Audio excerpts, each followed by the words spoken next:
تو یہ وہی ہے صراط الذین انعمت علیہم کی تعبیر ہے، واہ واہ واہ، اور یا ایھا الذین آمنوا اتقوا اللہ وکونوا مع الصادقین کی تعبیر ہے، واہ واہ، اور اپنے صالحین کو اور اپنے صالحات کو یاد رکھنا کہ جن کے ذریعے دین جو ہے وہ ہم تک پہنچا، وہ تمام کی ترتیب کو بیان کرنا۔ تو اس کے تشکر کو یہاں پر اعلیٰ حضرت امام علیہ سنت نے بطور سلام کے یہاں پر کیا بات ہے۔ آج سیرت حضرت عائشہ صدیقہ پہ گفتگو ہو رہی ہے، تو سم اپ کریں حضرت عائشہ صدیقہ رضی اللہ تعالیٰ عنہ کی حضرت عائشہ پاک اتنی عظیم ہستی ہے کہ ایک پروگرام نہیں، کئی پروگرام اس کے لیے مختصر ہیں۔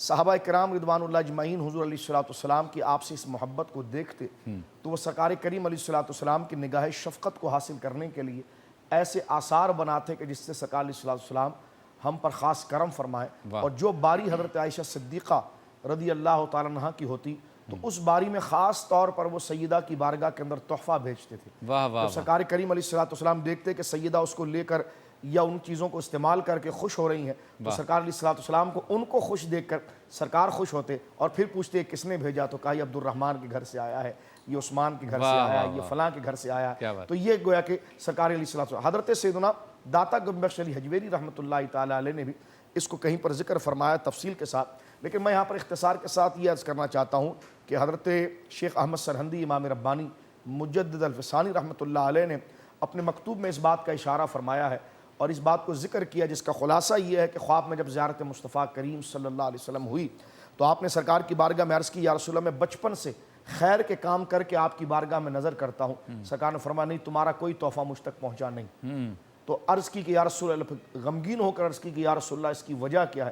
سرکار نے فرمایا میرے تک وہی تحفہ پہنچتا ہے جو عائشہ کے گھر تک۔ واہ واہ، تو فرمایا اس دن کے بعد میں نے یہ اہتمام کیا ہے کہ جناب جب بھی دعا کرتا ہوں اللہ رب العالمین کی بارگاہ میں، اور جب بھی کوئی خیر کے کام کرتا ہوں تو اس کے ثواب کی نظر میں حضرت عائشہ صدیقہ رضی اللہ تعالیٰ عنہ کی بارگاہ مقدسہ کے اندر کرتا ہوں۔ تو یہ سرکار علیہ السلام کا گھرانہ ہے، اور سرکار کی آپ زوجہ محترمہ ہے۔ جس طرح کہ مجدد صاحب نے لکھا ہے کہ جو صرف ایک نظر سرکار علیہ السلام کو دیکھ گئے ان کا نفس امارہ ختم ہو گیا، تو جو سرکار کے حریم ناز میں رہی ہو۔ سرکار کریم علیہ السلام نے فرمایا کہ بندے کے ساتھ ایک فرشتہ پیدا ہوتا ہے اور ایک قرین، ایک شیطان بھی پیدا ہوتا ہے جو اس کو بدی کی طرف اتارتا ہے۔ صحابہ کرام رضوان اللہ اجمعین نے عرض کی یا رسول اللہ کیا آپ کے ساتھ بھی ایسا ہوا؟ سرکار نے فرمایا ہاں، لیکن اس نے کلمہ پڑھ لیا، یعنی میں نے اس کو متاثر کر دیا، اب جو میرے ساتھ تھا وہ مسلمان ہو گیا۔ تو سرکار علیہ السلام کی صحبت کا یہ اثر ہے کہ اگر شیطان بھی ساتھ میں ہو تو کلمہ پڑھتا ہے، ایمان لے کر آتا ہے۔ تو سیدہ پاک تو عفیفہ ہیں، طاہرہ ہیں، ان کے تو قرآن گواہ ہے، تو ان کی پارسائی مزید کتنی بڑھ گئی ہوگی جب وہ سرکار علیہ السلام کے حریم ناز میں تشریف لائے۔ بہت خوب، ماشاءاللہ۔ بلال بھائی کلام پیش کریں اور اسی پر پھر انشاءاللہ تعالیٰ اذان فجر یا انتہائی سحر پہ جائیں گے۔ لاہور جی۔ پھر کے گلی گلی تباہ ٹھوکر سب کی کھائے کیوں دل کو جو عقل دے خدا تیری گلی سے جائے کیوں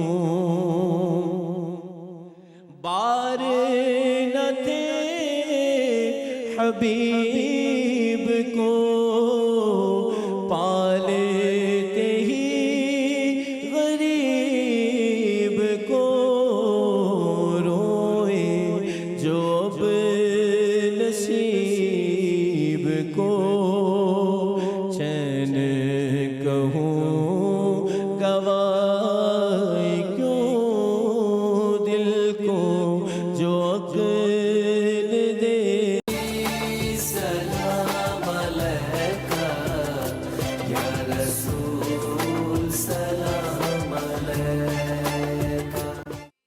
خوش آمدید، ایک بار پھر آپ کی خدمت میں حاضر ہیں اور چلتے ہیں اس سیگمنٹ کی جانب جس میں امام احمد رضا خان فاضل بریلوی کے مجموعہ نعت ہدایق بخشش میں سے روزانہ ایک کلام کا ہم انتخاب کرتے ہیں اور اس کی تشریح بیان کی جاتی ہے۔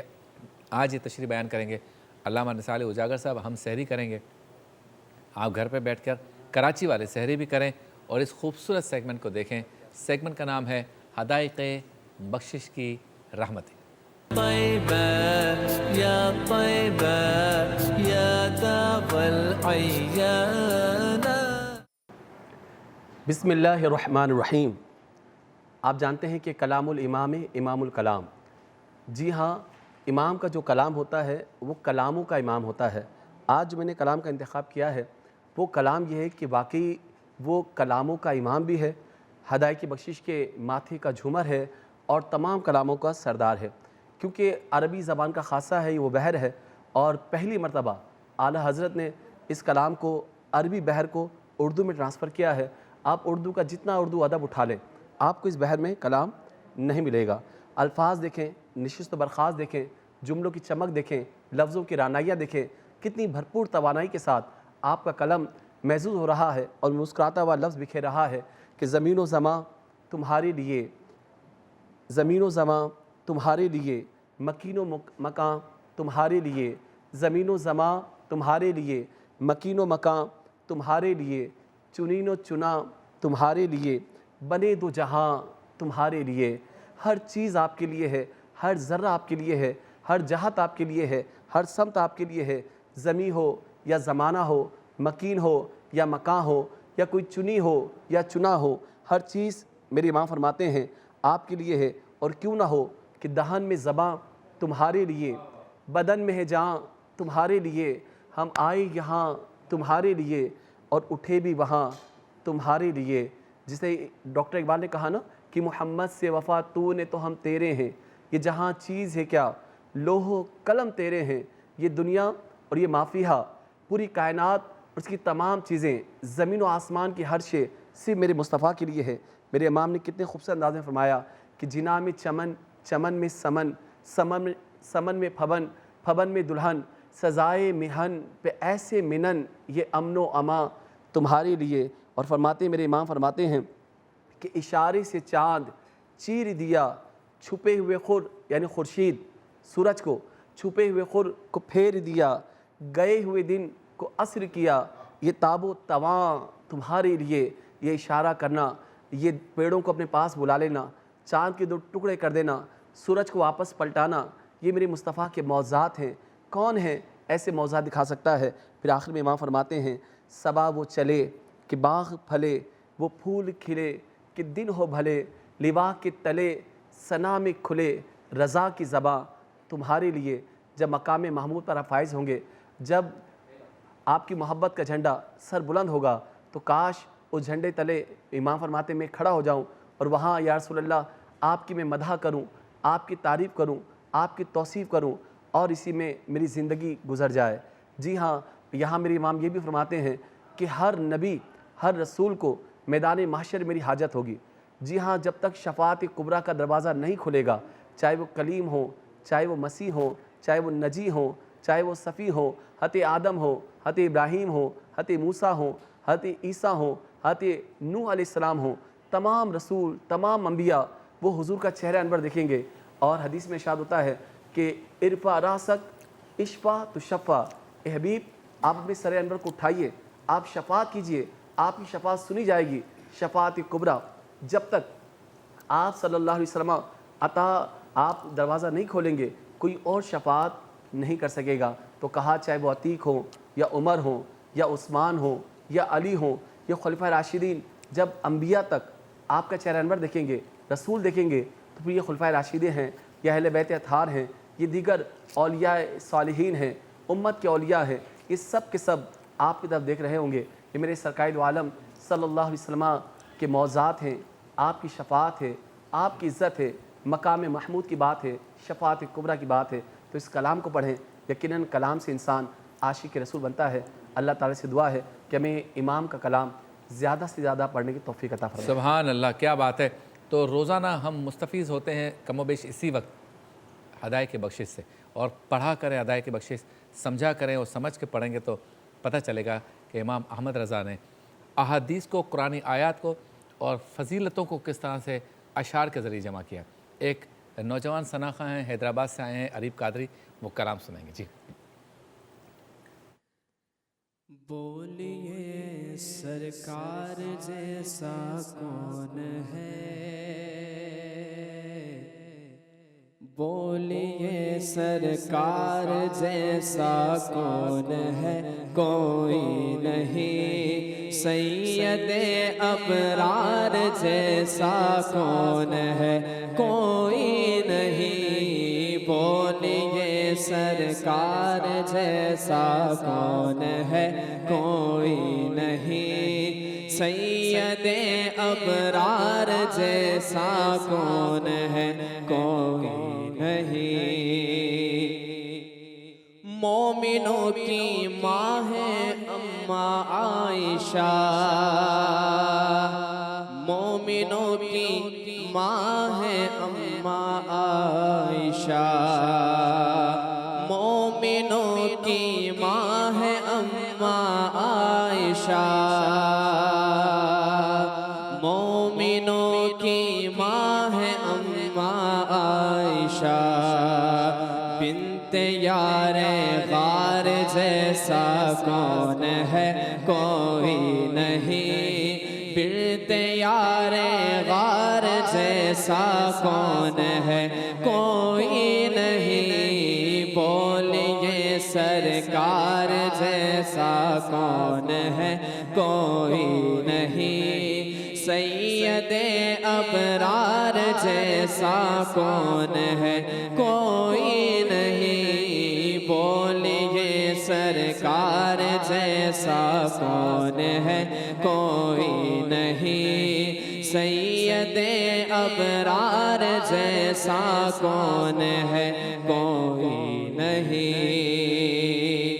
دو ہے پہلو میں تو دو داماد ہے، دو ہے پہلو میں تو دو داماد ہے، دو ہے پہلو میں تو دو داماد ہے، دو ہے پہلو میں تو دو داماد ہے، ان کے چاروں یار جیسا کون ہے کوئی نہیں، ان کے چاروں یار جیسا سلام علیکہ یا رسول سلام علیکہ۔ خوش آمدید۔ چلتے ہیں اس سیگمنٹ کی جانب جس میں روحانیت کی بات ہوتی ہے، روحانیت سے متعلق سوالات ہوتے ہیں اور ہماری پریشانیوں اور بیماریوں سے متعلق مفتی محمد شاہد مدنی صاحب وظائف بتاتے ہیں۔ سیگمنٹ کا نام ہے روحانی گلدستہ۔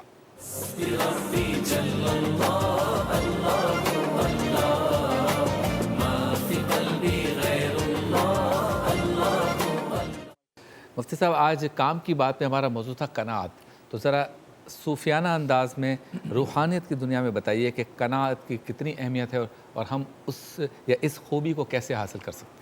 بسم اللہ الرحمن الرحیم۔ قناعت کا معنی یہ ہوتا ہے کہ جو آپ کے پاس ہے بس اس پر راضی رہنا، کہ جو میرے رب نے مجھے دیا ہے میں اس پہ راضی ہوں، اور کسی سے امید نہ رکھنا۔ اس کے بارے میں صوفیہ کیا کہا جاتا ہے کہ یہ اصل صفا ہے، یعنی اس قناعت کی صفت کے بغیر صوفی ہو ہی نہیں سکتا۔ اور یہ صوفیہ کی اولیاء کی شان رہی ہے کہ وہ بڑے بڑے بادشاہوں کے دربار میں جایا کرتے تھے تو بادشاہوں پر صوفیہ اور اولیاء کا رعب ہوا کرتا تھا۔ اور آج ہمارا حال یہ ہو چکا ہے دور حاضر کے چند افراد کا کہ وہ بڑے بڑے درباروں میں جاتے ہیں درباری بن کر اور ان کی منتیں کر رہے ہوتے ہیں اور بہت ساری چیزوں کی لالچ رکھتے ہیں۔